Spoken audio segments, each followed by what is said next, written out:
হিমন্ত বিশ্ব শৰ্মা অখিল গগৈ কথাবিলাক কেনেকে মিলি যায়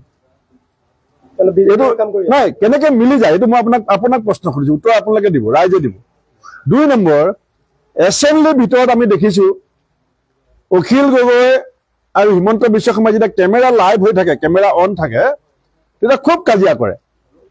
আৰু এছেম্বলিৰ বাহিৰত গাড়ীখনৰ দৰ্জাখনৰ আঁৰলৈ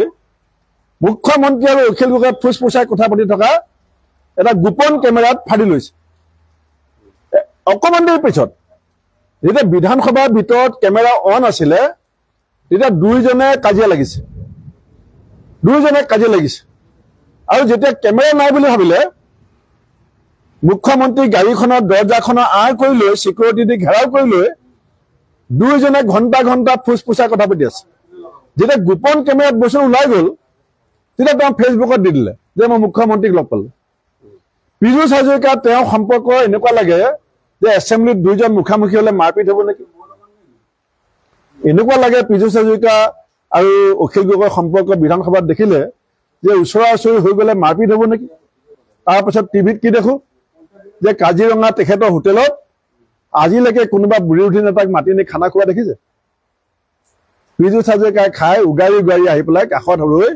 হাঁহি আহি পেলাই ষ্টেটমেণ্ট দিয়ে যে অখিল গগৈৰ লগত মোৰ ভাল যে ভূপেন বৰা ডাঙৰীয়াই কালি কৈছে যে অখিল গগৈ মানুহটো ভালে আছিলে কিন্তু সংগ দুখত বেয়া হৈছে মই ভূপেন বৰা ডাঙৰীয়াক এটা কথা সুধিব খুজিছোঁ ভূপেন বৰা ডাঙৰীয়াই কৈছে যে অখিল গগৈ বিধানসভাত হিমন্ত বিশ্ব শৰ্মাৰ লগত দবৰা দবৰি লাগি যায়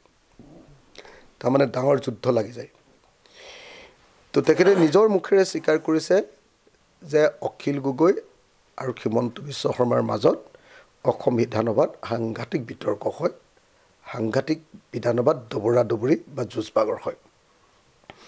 সেই কথাটো নিজ মুখে স্বীকাৰ কৰি দিয়াৰ কাৰণে মই প্ৰথমতে ভূপেন বৰাক ধন্যবাদ জ্ঞাপন কৰিছোঁ দ্বিতীয়তে ভূপেন বৰা ডাঙৰীয়াই কৈছে যে মই বিধানসভাত দবৰা দবৰি কৰাৰ পাছত বিধানসভাৰ বাহিৰত গাড়ীৰ দৰ্জাৰ চুকত হিমন্ত বিশ্ব শৰ্মাৰ লগত কথা পাতোঁ এদিনেই গোটেই বিধানসভাৰ কাৰ্যকালত যোৱা 4টা বছৰত এদিনেই বিধানসভাৰ বাহিৰত হিমন্ত বিশ্ব শৰ্মাক লগ পাইছিলোঁ মই খোজকাঢ়ি বিধানসভাৰ পৰা গৈ আছিলোঁ সাংবাদিকসকলৰ লগত মত বিনিময় কৰি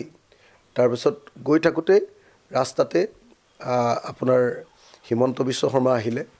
আহোঁতে তেওঁ গাড়ী ৰখাই সৌজন্যতাৰ খাতিৰত নামি আহি তেওঁ মোক মাতবোল কৰিলে আৰু ময়ো তেতিয়া হিমন্ত বিশ্ব শৰ্মাক মাতবোল কৰিলোঁ আৰু সেইটো কোনো গাড়ীৰ চুকত নহয় সমগ্ৰ প্ৰেছৰ সন্মুখত অসম নেশ্যনেল মিডিয়া সকলো প্ৰেছৰ সন্মুখত ভূপেন বৰাই কি কয় আপোনাৰ হিমন্ত বিশ্ব শৰ্মাই ৰৈ দিছে আৰু মই তেখেতৰ লগত কথা পাতিছোঁ